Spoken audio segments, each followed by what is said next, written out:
இன்றைக்கு நாம் ஏசாயா 3ஆம் அதிகாரத்தை தியானிப்போம். ஆண்டவருக்கே மகிமையும் கனமும் ஸ்தோத்திரமும் உண்டாவதாக. நாம் வாழ்ந்து கொண்டிருக்கும் இந்த கடைசி நாட்களில் இஸ்ரவேல் தேசத்துக்கு அதிக நெருக்கடி உண்டாகும். போர் வெடிக்கும், இராணுவ பலம் அற்றுப்போகும்.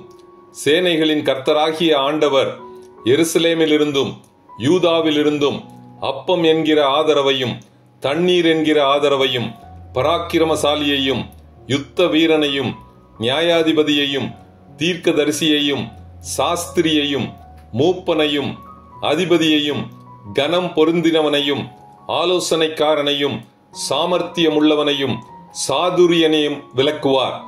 21 வயது நிறைந்த ஆகாசும் 12 வயது நிறைந்த மனாசேயும் 8 வயது நிறைந்த யோசியாவும் சிறு வயதிலேயே ராஜாக்களாக யூதாவை ஆளப்போகும் சூழ்நிலை ஏற்படும்.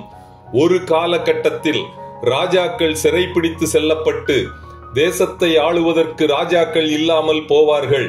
எருசலேம் பாழாக்கப்படும், யூதா விழுந்து போகும். அதன்படியே யூதா ராஜாக்களாகிய யோவாகாஸ் எகிப்துக்கும் யோயாக்கின் சிதேக்கியா பாபிலோனுக்கும் சிறைப்பிடித்து செல்லப்பட்டு அங்கு மரித்தார்கள். அப்படி ஒரு எதிர்காலத்தை உணர்ந்து கொள்ளாத செல்வ பெருக்கினால் நிறைந்த சீயோன் குமாரத்திகளோ அகந்தையாய் இருந்து கழுத்தை நெரித்து நடந்து கண்களால் மருட்டி பார்த்து ஒய்யாரமாய் நடந்து தங்கள் கால்களில் சிலம்பு ஒலிக்க திரிவார்கள்.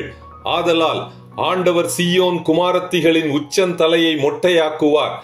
ஆண்டவர் அவர்களுடைய ஆபரணங்களாகிய சிலம்புகளையும் சுட்டிகளையும் பிறை சிந்தாக்குகளையும் ஆரங்களையும் அஸ்த கடகங்களையும் தலை முக்காடுகளையும் சிரபூஷணங்களையும் பாத சரங்களையும் சுகந்த பரணிகளையும் தாயித்துகளையும் மோதிரங்களையும் மூக்குத்திகளையும் வினோத வஸ்திரங்களையும் சால்வைகளையும் போர்வைகளையும் குப்பிகளையும் கண்ணாடிகளையும் சல்லாக்களையும் குல்லாக்களையும் துப்பட்டாக்களையும் குலைத்து போடுவார்.